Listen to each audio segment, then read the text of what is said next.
chào ai bông chào ai bông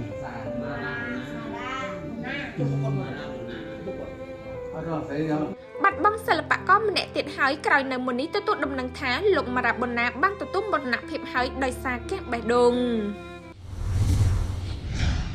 ពធនៅថ្ងៃទី 28 ខែវិច្ឆិកា ឆ្នាំ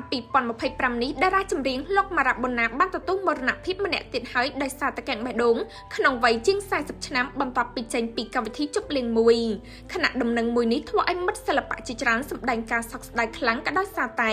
នៅថ្ងៃទី 19 ខែវិច្ឆិកា ឆ្នាំ 2025 កន្លងទៅតារាសម្ដែងអ៊ុនសុធាទៅតែលាចាក់លោកទៅមិនតាន់បានកន្លះខែផងឥឡូវមកបាត់បង់មិត្តសិល្បៈម្នាក់ទៀតតែអ្នកណាទទួលយកដំណឹងមួយនេះបាន ដំណឹងអកុសលរបស់លោកម៉ារ៉ាបូណាបានស្លាប់បាត់បង់ជីវិតនេះបានដឹងក៏ដោយសារតែលោកអឹមជីវ៉ាបានបង្ហោះសារថាទាំងសោកសៅ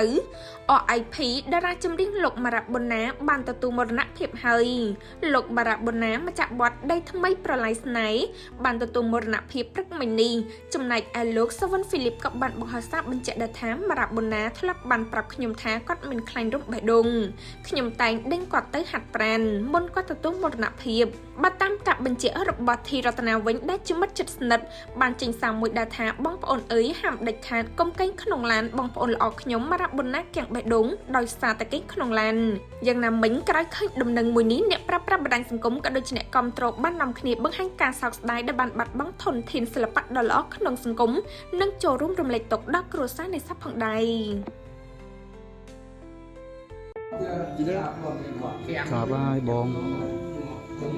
chào ai bông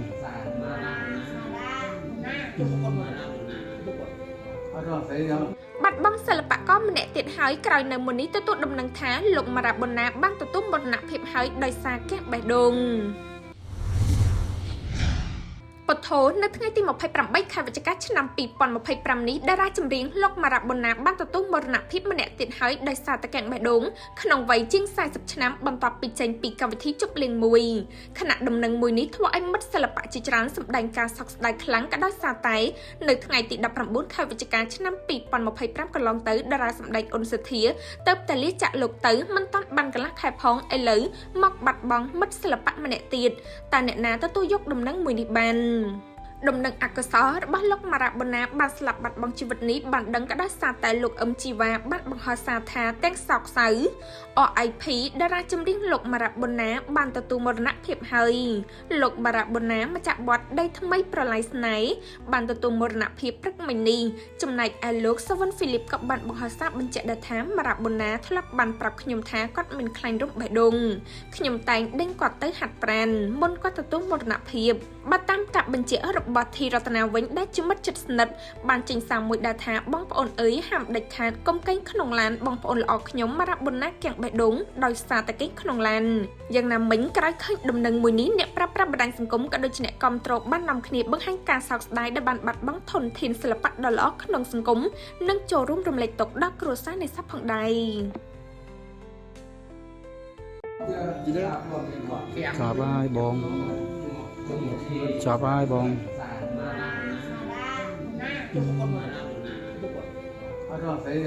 បាត់បង់សិល្បករម្នាក់ទៀតហើយក្រោយនៅមុននេះទទួលដំណឹងថាលោកម៉ារ៉ាបូណាបានទទួលមរណភាពហើយដោយសារកាំងបេះដូង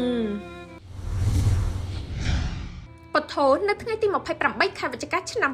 2025 នេះតារាចម្រៀងលោកម៉ារ៉ាបូណាបានទទួលមរណភាពម្នាក់ទៀតហើយដោយសារតែកាំងបេះដូងក្នុងវ័យជាង 40 ឆ្នាំបន្ទាប់ពីចេញពីកម្មវិធីជប់លៀងមួយ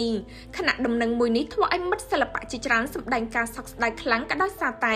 នៅថ្ងៃទី 19 ខែវិច្ឆិកា ឆ្នាំ 2025 កន្លងទៅតារាសម្ដែងអ៊ុនសុធាទៅតែលាចាក់លោកទៅមិនតាន់បានកន្លះខែផងឥឡូវមកបាត់បង់មិត្តសិល្បៈម្នាក់ទៀតតែអ្នកណាទទួលយកដំណឹងមួយនេះបាន